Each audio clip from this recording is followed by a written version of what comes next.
14h04. Il viendra plus. Notre fils te demande de faire cette chose pour lui. Tu es là pour lui. Tu vas faire ce qu'il te demande.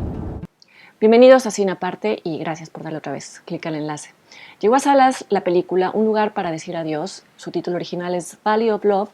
La traducción en español sería El Valle del Amor, que a la vez es una referencia oblicua al lugar en el que transcurre la historia. Es decir, el Valle de la Muerte, que es una cuenca en el desierto de California y que se dice que es el lugar más caliente y más seco, no solo de Estados Unidos, sino de todo el mundo. Y aquí en el Valle de la Muerte se reúnen los protagonistas de la historia, que son una mujer llamada Isabel, un hombre llamado Gerard. Son una pareja de divorciados que no se ha visto en mucho tiempo y que a la vez están interpretados por los actores Gerard Depardieu e Isabelle Huppert, es decir, personajes y actores comparten nombre y comparten profesión. Y aunque Depardieu y Huppert nunca estuvieron casados en la vida real, sí llegaron a interpretar a una pareja, por lo menos en 2 películas, lo cual hace que todos estos rasgos compartidos a su vez hagan muy difícil ver a estos personajes solo como personajes de ficción. Es casi imposible deslindarlos de sus identidades reales y además su presencia en pantalla es muy poderosa, su interacción es muy poderosa. Y de todo esto era consciente el director Guillaume Niclou. Lo explotó, lo convirtió, diría yo, en el ancla de una premisa casi inexistente. La premisa es que esta pareja de divorciados franceses ha viajado a California, al desierto más caliente y más seco del mundo, para reunirse con su hijo muerto. Su hijo muerto hace unos meses se suicidó, les ha enviado unas cartas en las que los hace sentir un poquito mal, los culpa un poco por su muerte y les dice que si alguna vez lo quisieron, que si alguna vez se preocuparon por él, van a estar ahí el día especificado en la carta para reunirse con él. Y aunque parecería este no es un thriller sobrenatural, no es el suspenso lo que guía la película, a pesar de que sí hay por aquí y por allá elementos sobrenaturales o por lo menos inexplicables sembrados en el guión.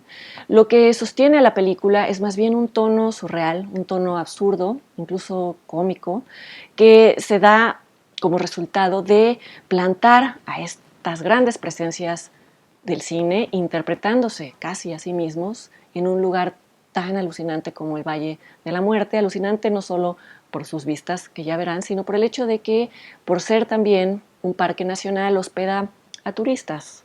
Y entonces las interacciones con estos turistas tienen un tono extraño, un tono fuera del tiempo, un tono incluso fuera de cualquier otro lugar en el mundo.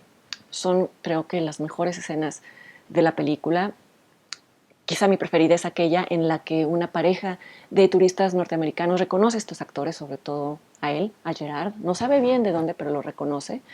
E insiste en hacerles conversación y en preguntarles por Hollywood, por la celebridad, por otros actores. Y es muy disfrutable ver la expresión de hastío cordial, pero hastío de Isabel y el desdén y la burla con la que Gerard se refiere al mundo de Hollywood, y es disfrutable porque uno casi podría imaginar a los verdaderos Isabelle Huppert y Gerard Depardieu reaccionando con este tipo de desdén a todo este morbo alrededor del mundo glamoroso de Hollywood. Y por último, en esta sección me he referido últimamente varias veces a la calidad actoral de Isabelle Huppert a propósito de varias películas en las que ha actuado recientemente, pero creo que en esta película es Gerard Depardieu quien da el peso. Y bueno, hablar del peso es casi un mal chiste porque la obesidad del actor, evidente en esta película, que además se pasea en traje de baño casi todo el tiempo, y además este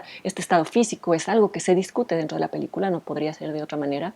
No me refiero a ese tipo de peso, me refiero a un peso emocional. Durante la primera parte de la película, su personaje muestra un escepticismo respecto a todo lo que está sucediendo. Él no está muy seguro del asunto aquel de reunirse con su hijo muerto. Lo hace un poco por complacer a Isabel, pero no es un escepticismo histérico o cínico, que es lo que esperaríamos de los personajes más recientes de Depardieu. Es un escepticismo sutil que lo vuelve incluso vulnerable, es un personaje vulnerable, pero lo realmente impresionante sucede en las últimas escenas de la película. No puedo revelar qué es lo que sucede porque revelo el desenlace a la vez, solo voy a decir que yo en algún momento ya había descartado el elemento sobrenatural y metafísico de la cinta, y gracias a las reacciones de Gerard Depardieu a partir de cierto acontecimiento me volví a conectar con este elemento sobrenatural y sobre todo con las emociones asociadas a reencontrarse con alguien que uno ha perdido, con alguien que ya murió. Y esta escena de la que les hablo depende solo de Depardieu y de sus emociones. Quizá otro actor no la habría logrado, y nos recuerda que Depardieu no solo es un protagonista de escándalos, como ha sucedido últimamente, sino también el mejor, uno de los mejores actores de Francia. Vayan a ver esta película extraña que se sostiene de un hilo, pero se sostiene sobre todo por la interacción entre estos monstruos del cine, Isabelle Huppert y Gerard Depardieu. Y yo los espero aquí la semana que entra en otra entrega de Cine Aparte. Hasta luego.